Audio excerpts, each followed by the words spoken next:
I'm John Hall with CBRE, and this roundtable is actually brought to you live from my 6-year-old's bedroom, which I have commandeered as my office since the start of quarantine. So apologies ahead of time for any interruption. If he could come, you might come bursting through the door looking for a toy or something. Anyway, my colleague Jack Evans and I, along with Evan Weigand of WT Communications, are delighted to be hosting this week's virtual roundtable, where we'll be discussing with our panelists of executives and thought leaders a range of topics concerning the cybersecurity and technology sectors and the world at large.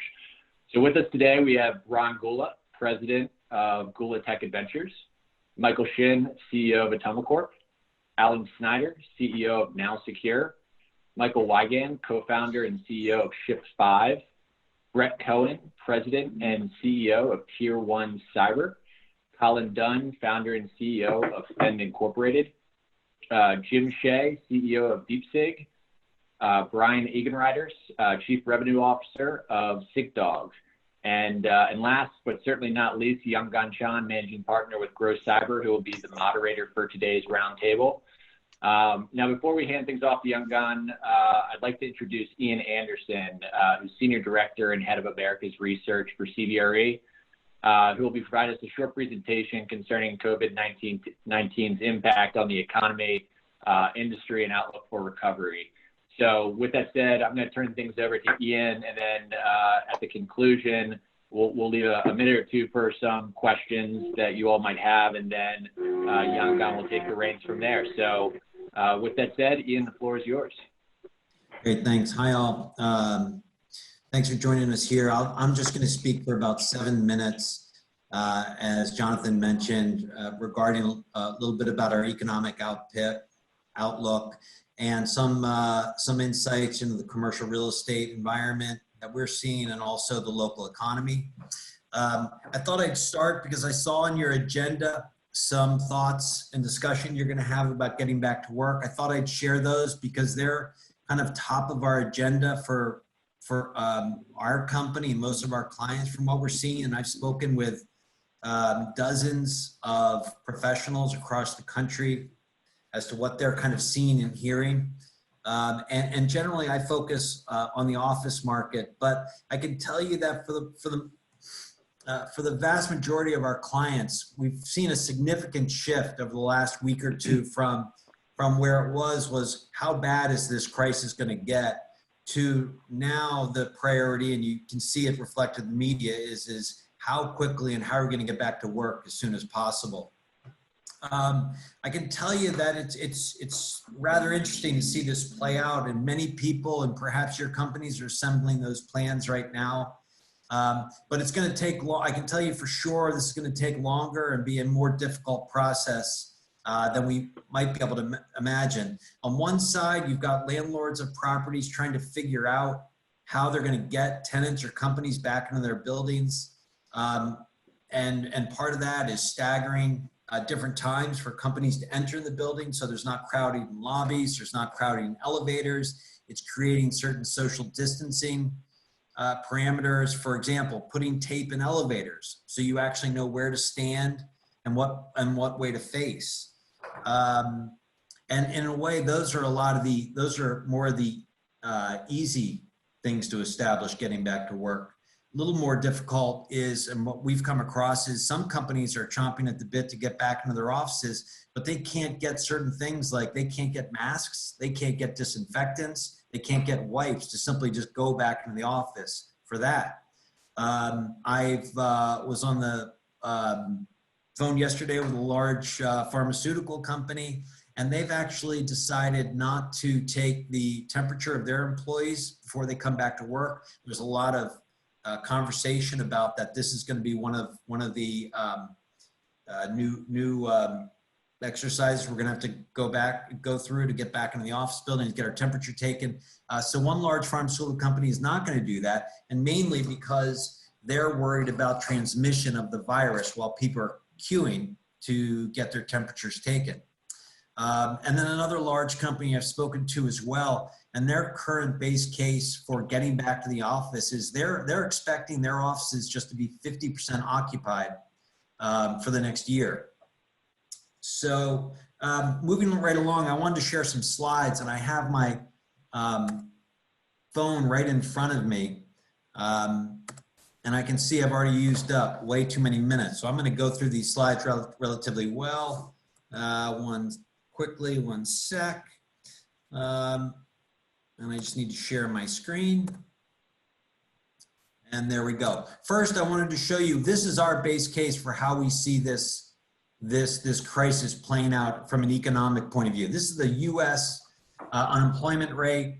And what you'll see there, and you can probably, and we've all seen this probably in the media, but we are seeing an historic and striking surge in unemployment over the next 2 months. Quite frankly, this is going to take place.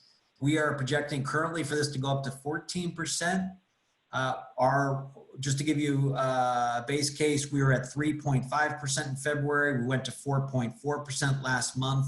And this is what we expect to play out over the next couple of months. So it's going to be devastating to the economy. I can tell you that the vast majority of these jobs, and we've analyzed unemployment insurance claims from State Department of Labor across the country, the vast majority of these jobs are in restaurants, bars, interestingly enough, dentist offices, doctor's offices, child care services, clothing and furniture retails. And that's one reason why we're actually expecting the unemployment rate to go rather sharply down there pretty quickly at the end of this summer. And most of that is because most of these workers can be laid off and then rehired relatively quickly. Having said that, we still expect the unemployment rate to be at about 10% by the end of the year. So it's going to be slow going. If we pivot that a little bit to commercial real estate, what you see here, that sharp line is our forecast for the unemployment rate in the United States, and then the vacancy rate for all property types in the United States. And base case here is that there's going to be a lot of unoccupied office buildings, less so industrial properties, less so apartments, and significantly more retail properties in the United States. In many ways, the retail front may never come back in the way it has been. But for a while, there's probably going to be deals to be had or more options for locating your offices over the next 2 years. I can't tell you one anecdotal story from China, though. We are seeing most of the people in our offices in Shanghai are back to work. And there's significantly more retail activity occurring there as well right now, which is heartening to see. And part of the reason we're or at least askew to the positive in one way, in one view, is the amount of stimulus being funneled through the economy right now. Over $2 trillion and 10% of GDP, that's historic. And that's one reason we are actually somewhat positive in how this is going to turn out and why we think there's probably going to be a sharper turnaround in 2021 is the enormous amounts of capital going through the system and financing available for small businesses to weather this storm. But very quickly, I did just want to mention about Washington, D.C., what we're expecting for the, I guess my time's up. Shall I just stop, Jonathan? I'm just kidding. That was my alarm. I hear you. I can't hear you actually, Jonathan. I don't know if you're on mute. One more, do another minute and then we'll move on. Yep. And then just really lastly, our view is probably not unusual, but for the Washington, D.C. region, we've looked at how is this going to affect the local economy, and just based upon the industry drivers, the amount of federal government jobs, the amount of jobs in education and medicine, and even the nonprofits and associations, though they are certainly taking a hit because a lot of their revenue from conferences and stuff has been taken away. Those economic drivers of the Washington, D.C. region are generally going to drive a more stable or a less volatile downturn over the next couple of years because of those drivers. And you can kind of see this over time. This is employment growth, total employment growth in the Washington, D.C. metro area. And you can see you just don't have those same massive fluctuations from peak to trough that you do in other major centers in the United States. And we're expecting this again for this downturn.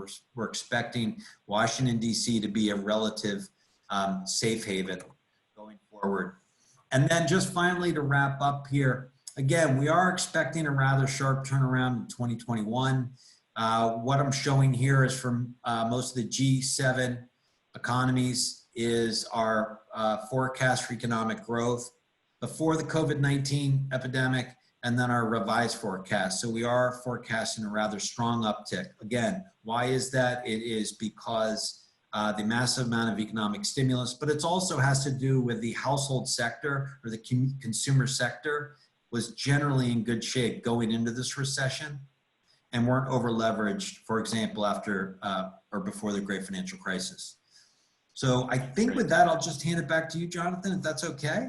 Yeah, absolutely. And I wanted to open up to the panel for a minute or two if there's any questions that you all have for Ian based on, what he shared with us or just additional thoughts, comments.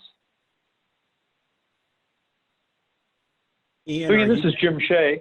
And a question I had was, with so many people now working from home, do you see the entire real estate market just shrinking because companies now have understood they can have people working from home pretty effectively, maybe not every day of the week, but at least part-time from home, so they'll reduce the square footage they require? We have no clear answer on that whatsoever, actually. There's a couple things with that. I generally speaking, I think that there probably is obviously there's going to be a shift of more people working from home. We don't see this as being some significant tide though. We've seen a couple anecdotes of companies that have come back to us. They were going to sign leases with us. They've come to us at the last minute and they've said, you know what, this whole working from home has actually worked pretty well for us. We actually want to go back to the drawing board and take less space. On the other hand, what we're foreseeing though is that a lot of the workplace strategies people have implemented over the last decade and a half. I mean, we have for decades been just trying to smush more people into smaller spaces. And that's obviously not going to work anymore at the same level. So they're going to have to go back to somewhat lower densities. We're not quite sure how. I will tell you one way that's going to play into it. We do think that the whole office workplace is becoming more agile, and we believe that employers are going to have to offer more flexible locations for their employees to work. So you may have a main office, you may not take more space, but instead of having some of your employees come in from Rockville to the district or something like that, companies will be more inclined to perhaps sign up with a small flexible working operator like a Regis or a WeWork or something like that. So if they don't want to come to the office based upon density or what have you, they'll work flexibly in the suburbs, something like that. Anyone else? All right, perfect. All right, with that said, Ian, thanks so much for that overview. That was great. Young Gun, if you want to take over and we'll jump into the moderated portion. Great. Thanks so much, everybody. Appreciate everybody taking the time. Ian, thank you for all of those great insights. I guess one thing that kind of occurs to me is whether or not there's actually going to be toilet paper in all of those office spaces, because I certainly can't find any on Amazon these days. People are sniping it left and right. But again, my name is Young Gun Chan. First name is Young Gun. That is my real name. It's not my hacker name. And wanted to talk a little bit today about kind of the impact of what's actually going on around the world, a little bit about cyber, and really just get some insights from the great thought leaders we have on the call today. So I'd like to kick things off with Ron Gula. Ron, how you doing today? Doing well as can be, I guess, as you should say. Great, thanks. Well, so as an investor in early stage companies and in numerous funds, what are some of the trends and impacts that you're seeing among your portfolio companies, and what strategies have you been advising and deploying to continue to fuel growth? Yeah, so a lot of basic things. Companies went through the last four weeks or so. A lot of startups were already working from home, so that transition of working from home wasn't a big deal. Some companies who were not work from home, if you're a startup, you might have not have had the luxury or the VPN or the procedures in place. So, a lot of people focused on that, and obviously that's about keeping your people safe. For cyber though, in general, when COVID happened, the economy and the health of the nation kind of took a front seat, and cyber took a back seat. And even though people are working from home, if you're not a have-to-have cyber product, now's a good time to kind of really rethink about what the future looks like. I think the future for cyber is still very, very good. Do we need every widget that's out there? Perhaps we do, because I think a lot of the companies that are out there, if you're going to try to do cybersecurity framework or something like that, from the house in an untrusted environment, I mean, that's even more insecure than the cloud. So a lot of people are using this time to kind of retool their pitch, try to understand their value. And of course, the last thing that's really impacted is a whole class of investors for the startup community is not investing. What I consider the professional, big, fund managed VC firms, some of them are still quite active. But, if you're trying to raise money right now, it's a little bit harder going. Companies are still getting funded, but it is a tougher conversation because it's like a harder job to feel out who's there. So I'm hoping we get back to work safely and healthy. I'm hoping that we continue to innovate here in like the DC region, but also across the US. And I just hope everybody continues to stay healthy. Great, appreciate those thoughts, Ron. Yeah, I concur 100%. I just saw an announcement today that Awake Security just raised a Series C. So it is good to see that that people are still deploying capital outside of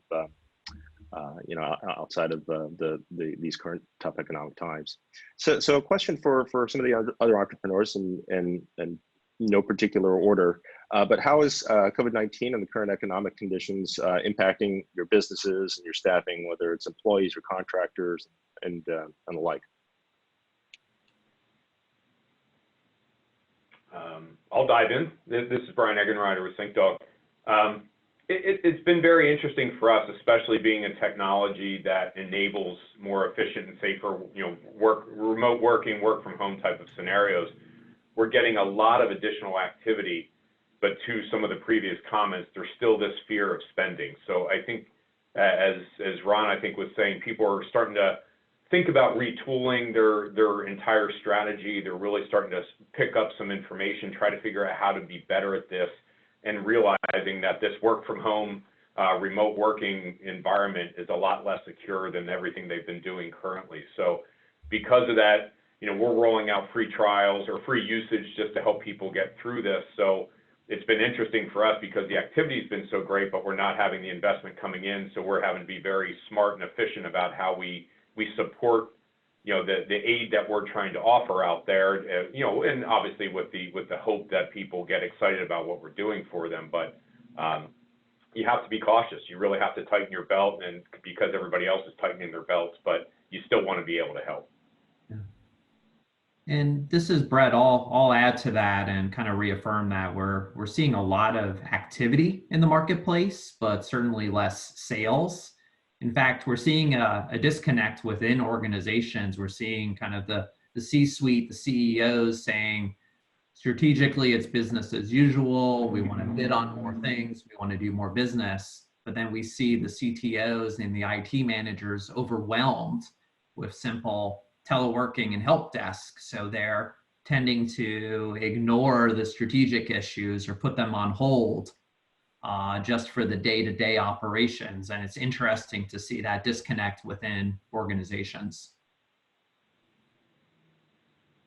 Yeah, no, it's definitely a sobering time. I was talking with the CIO of a large online travel firm, and he was indicating that their average daily reservations have declined 99%. Wow. And not surprising. Yeah, and it's really been consistent like that over the last 3 weeks or so.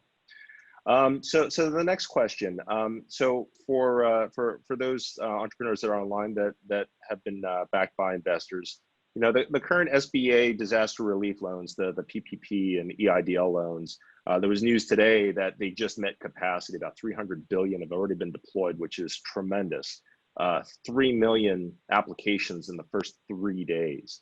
But one of the challenges that was provided in some of the clarifying comments from the SBA is that PE-backed firms that are affiliated aren't really eligible because they don't meet the conditions of being a small business. And so as investor-backed entrepreneurs, what kind of response and support are you getting from existing investors? Are you attempting to raise new money? What's the current climate look like for investors? This is Jim Shea. We did the first phase of our Series A on February 12th, where we raised $4 million. And the plan was always do a second close for an additional $1 million, and we're going to actually close on that next week. And, like many people, I thought, well, things may have slowed down a lot, but we actually approached our investors. We had no one drop out. We actually had a fair number of small investors. I think they had more time on their hands. They actually learned about the company that wanted to participate. So we really haven't had any problems so far. But again, most of that was already, prearranged. But people, are there, they say the market has slowed down, some of our VCs that we've talked to, but they're all still fully engaged in looking for deals. Very good. Well, certainly congratulations on your A and your rapid follow-on beyond that. I think it kind of reflects back to some of Ron's comments about kind of the hotness in the cyber market. I mean, we saw some of those sobering unemployment rates that Ian had put up on the calendar, on the slides rather, while the cyber industry has been experiencing almost a negative unemployment rate for a number of years now. So shifting gears a little bit to cyber, we've seen in the news some acceleration of cyber threat activity ranging from this very platform that we're broadcasting on right now to COVID testing centers. Any insights that you can share with our viewers about threat and breach activity that your companies are seeing out there?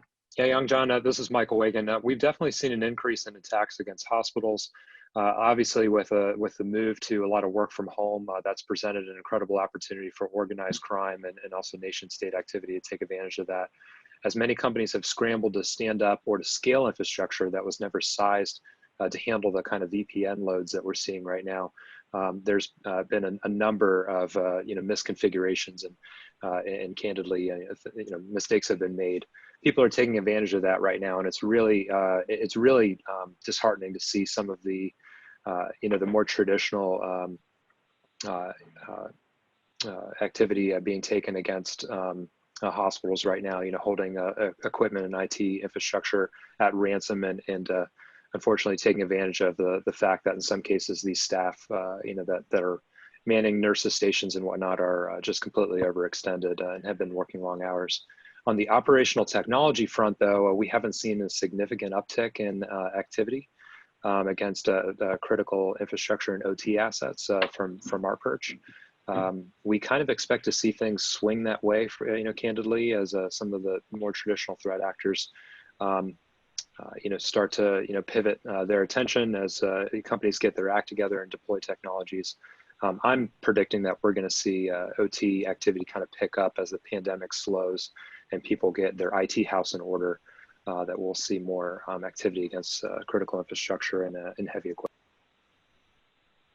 Thanks, Michael. Ron, did you have any additional thoughts to add there? Yes. A couple things. So some of the companies in the region, so Bandura put out a blog entry, so they saw a 30% increase in block attacks these times a day. Inky was able to do a phishing detection against the Russians, using disinformation. A couple other interesting things is in disinformation, a company called Graphica put out a report that kind of detailed Iranian influence campaigns trying to, blame Trump for creating the virus and whatnot. And the report's pretty cool because you can actually see these tweets, and it's kind of neat where you see the fake political cartoons and stuff like that, and just kind of realizes that disinformation is almost just as impactful as actual cyber attacks. Yeah, it's pretty incredible. Anybody else have any other thoughts or remarks? This is Colin Dunn from Fend. We've actually seen some of our sales activity increase, particularly on the utility side, because as happens with natural disasters, the folks that would attack our infrastructure like to kick us while we're down. And they're taking those advantages now. Well, there's a lot of IT and OT staff that aren't able to go to work. And we're talking a pretty distributed network between the electric and water utilities. Some of these folks are really short-staffed, and being able to stay on top of patches and updates for firewalls and things is just not getting done. I think the enemy knows that. Well, I sure hope that Fairfax County schools can get some of that help, because they canceled school this week because of applying security patches. And so my kids get another week off of spring break. Any other thoughts? Yeah, ironically, I think they're all ready to get back. But one thing we're seeing from our perspective too, which is an interesting change of mentality, is that it's almost like the people we're talking to, they're expecting to get hit. They're expecting to have issues. It's no longer how do we avoid it. It's like, how do we minimize? How do we plan for these types of attacks and threats? And it's a really interesting dynamic that we're seeing, which is, even to somebody's previous comment, causing us to change some of our messaging and how we're going about iterating what we can do to help. Yangon, Yangon, I just want to provide two more really interesting thoughts. So as the federal workplace, has largely had to learn for the first time how to work from home, and found that they are, just not situated to do that. It's taken them longer to kind of get back into the workplace. We've seen a lot of federal contracting officials struggle to resume operations over the last couple of weeks, but now they're starting to get on top of it. We think that because of the travel restrictions, that there's going to be an issue across almost all the federal agencies to spend their budgets before the end of the year. So we're actually expecting not just normal counter-cyclical federal spending to increase, as you would expect in terms of assisting with the economic stimulus, but a backlog and candidly a lot of federal contract officers looking to work down strategic risk with excess funds that they have to spend before the end of the fiscal year. So that's something on the federal side that we hope to capture on. In addition to that, it's just very interesting right now. I have anecdotal evidence from other CEOs that are really focused on IT endpoint solutions, and they're telling me that that sales are candidly through the roof right now, as everybody's scrambling to secure distributed infrastructure. And they predict that another theme that they're hearing, or an interesting sales bullet that they've been using, is that a recent awareness of the supply chain and the vulnerability as it pertains to the medical response to the pandemic is having some kind of cross-sale impact on their conversations when closing deals. So there's an advantage for companies here in the US that are selling cyber solutions that are entirely American-made and don't have external dependency. And that seems to be a theme that's resonating during the late stages of deal flow. And Michael, this is Colin again. We've seen, that prediction of increased spending, especially on American-made products. We see that happening. I've also seen some of our customers have their bosses tell them, hey, listen, I'm doubling your spending authority. I don't have time to basically approve smaller purchases. So you can buy bigger things, just to use your best judgment. And so we're seeing some customers that weren't otherwise able to make some purchases now have that authority, really out of necessity. Feel free to send some of those my way if you want. Sounds good. Excellent. Let's see, we have about 15 minutes left. So just a couple more questions for the group. What advice do you have for other entrepreneurs that are facing the same headwinds as we learn to live with COVID-19 and potentially other future threats that really impact the existing way we're doing business? A lot of folks are saying that we're seeing the peak and there's a light at the end of the tunnel. However, there's been no breakthrough so far on a vaccine or anything along those lines. So it's one of those things that it could very well be that the coronavirus is something that we have to learn to live with, no different than the flu. So what advice do you have for other entrepreneurs that might be struggling out there, that might have just recently had to lay off some staff and make some tough decisions right now? Yeah, at a tactical level, if you're a cyber entrepreneur and you have the ability to consult to help with cash flow, normally that's a bad thing to do because you want to be focused on your product, your technology, your SaaS service. But today, not only might you be helping another company that's in dire need, you might be keeping your company afloat. So that's one thing to think about. Another thing to think about is that if your solution requires you to go on site, doing an in-person demo, in-person dropping off a box, in-person, anything is hard to do. So the more you can automate that, the more you can not only simplify, usually those installation processes, but the better that you can support your customers. Great. Any other And I would thoughts? add, certainly something we're recommending is always have that plan to, be able to work from anywhere. Granted, again, it's a bit self-serving from somebody that's in the mobility type of side of things, but, this is hit a lot of people by surprise that you need to have that flexibility. You have to be able to plan for these types of incidents, because I think, as we all know, this is a new virus. It's going to hit and continue to hit. So you have to be able to be flexible to allow people to be sick and work from home, just because you don't want them to be infecting anybody else, but you don't want them completely idle for the time where they could be doing things. And this is Bret. I'll add, also be flexible to the concept of pivoting, if you will, not necessarily changing your strategic goals, but maybe offering additional price points, additional services, additional products, but really listening to the consumers and seeing the clients and seeing where they are, and if you can somehow offer them additional value that meets their requirements. Great, wonderful. Also Well, say appreciate that. Yeah, I'd also say to prepare for going back to work and the crazy things that we're going to have to deal with. Like if Mary has a cold and you say Mary has a cold, is that now a HIPAA violation? Because the fact that she has a cold, people are going to be like, oh my God, she has corona. And that's a tough thing to be in as an executive or a manager. So you really need to think about that. And as a team and a culture, try to identify, how are you going to go back to work? How are you going to handle that kind of stuff? It's a whole new world. Indeed, for sure. I appreciate those insights. So I thought I'd finish with more of a feel-good question here, which is that, we've all seen and heard, a lot of sad and sobering news as it relates to COVID. But one of the things that tragedy certainly brings is a lot of random acts of kindness or some really interesting positive stories. I was reading just the other day about a story where a state trooper pulled over a doctor who was on her way to her ER shift, and when he asked her why she was speeding, she told him. And instead of when he came back from his cruiser, instead of actually giving her a citation, he gave her a case of N95 masks to distribute among the ER doctors and the healthcare workers in there. So, so any thoughts or things that you've witnessed personally as we've been practicing this social distancing?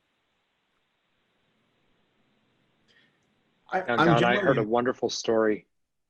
Ron, I apologize. No, go ahead, Michael. I heard a wonderful story of a construction company that's really struggling right now. As you can imagine, first the permitting officials didn't come out, and now the residential construction market looks like it's going to take a pause for a while. With a lot of laborers that typically are kind of hand to mouth, don't have a lot of savings. This manager that I'm aware of, he is friends with CEOs that also run restaurants in the Richmond area. They obviously can't do a lot right now, and in a way to kind of keep a little bit of money flowing through the system, the construction company CEO purchased a ton of groceries through his restaurant CEO friend, and that in turn helped. It was just another delivery from the distributor, kept them going another day, and was able to buy things at volume and distribute that. That was a really incredible story of trying to stretch that dollar and make sure that it goes through as many hands as possible and impacts as many lives as possible as we keep the economy limping along until we get everybody back to work. I've been very happy with the number of virtual cons that are going on out there. And for anybody who is thinking about getting into cyber, what a great time to just be able to, be at home and learn and educate. And it's, I guess there's a barrier that you need an internet and a computer, but for the most part, that's not a major barrier to most people who want to get into this business. So that's a phenomenal thing. And in general, I'm just think of all the things technology is enabling. It's enabling this Zoom call. It's enabling our Netflix. It's enabling us how to print 3D masks at our house to, donate to hospitals. There's so many things like that are going on. I'm very impressed with our response as a nation overall. Yeah, I would just add to that. I think what's been really awesome to see is there's been a lot of executives, you know, in the cybersecurity community that have gone above and beyond for their employees, whether it's, you know, making masks for all their employees, doing the daily check-ins, being there for them, just being, you know, a voice of calm for everyone. I mean, this is a difficult time for everybody. So I think this is the time, it's the difficult times where you can really separate yourselves from your competition to show that you're there for your employees. And that's how you build longevity and retain that talent that you need to be successful and grow. Hey, Jim. My observance is slightly different because I'm a kind of an outdoor enthusiast, and what I'm loving is, even I have a son who, you know, spends a little bit too much time gaming and things like that, but that has now become boring. And I'm seeing the activity I'm seeing out on, I actually manage a trail for the Potomac Appalachian Trail Club, and the activity I'm seeing on the trail that I manage has just been overwhelming, and it's just creating this appreciation for the outdoors again that I think has been falling wayside a little bit. So, and, you know, and with that, the people that are adopting pets and things like that to, you know, spend time with as they're outdoors, it's just having this expanding or expounding type of impact on both the outdoors and nature. Brian, I concur on that. I mean, I've spent a lot of time on the Encino Canal Trail. I fish a lot. The amount of people that I've seen kind of out there over the last couple of weeks has definitely increased. So it's good to see people getting outside. Hey, Jim, I had a question for you, just kind of on the 5G side. I mean, what specifically are you seeing? I mean, just everybody working from home. I've heard a lot of kind of things going on with the data center side and just kind of the increase, but would love to kind of get your take on that. Yeah, you know, I mean, 5G is really just starting to roll out. You know, Sprint just did their merger with T-Mobile, and they're starting to roll out a 5G out. We're starting to see some applications, particularly like from Verizon, where people with the limited connectivity are seeing the real high data rates, and I think they really like that as they move to work from home. And interesting on the 5G, though, you know, within the U.S., there's this big push for what's the U.S. going to do about 5G. And we'd had a lot of activity before COVID struck down in D.C. with the government trying to figure out how to revitalize industry in the United States. And that's kind of really slowed down. So we're hoping that picks back up because we're heavily involved in virtualizing 5G. We just got involved with a software licensing agreement with Intel. We're working with them on their FlexRAN system to try to add AI to it. So we hope that, you know, the government gets back to work and we can really begin to have a U.S. solution that competes with the likes of Huawei and really can offer, you know, some alternatives to the traditional way of implementing 5G. And Jim, your solution prevents transmission of coronavirus over 5G, right? Is that the correct? Well, yeah, if we could figure that one out, that's been the real interesting thing. We do see a lot of press release. I guess there's been some actors in the UK that have really pushed this as a true thing. And what they said was that 4G caused the flu, but 5G caused coronavirus because it has higher capacity. So there are some really horrible, you know, misinformation campaigns going on that could impact 5G if it really grabs any root. But we're hoping that can be counteracted and, you know, we can get this rollout moving along. Well, it's those higher frequencies that are getting the bats all stirred up. Oh, yeah. Okay. I hadn't heard that one, but I can understand that too. Is being put out there. Okay. Oh, awesome. Any other final closing thoughts for our viewers here in terms of things that you're seeing in the marketplace, you know, impacts or unintended consequences of social distancing or of working remotely, security impacts and things along those lines? I'll just open the floor up. Clean your keyboard. You're washing your hands, you're washing your mask. Nobody says clean your keyboard. All right. With that said, I'd like to thank CBRE and W2 Communications for hosting this virtual roundtable. Certainly refreshing for me for being able to actually interact with a lot of folks as opposed to just sitting in front of my computer and pretending that I'm right all of the time, because, you know, playing the Where's Waldo social distancing edition was just a little too easy. So, so with that said, thank you all, and we'll catch you next time. Thank you, Thank you. everyone. Healthy. Thank you.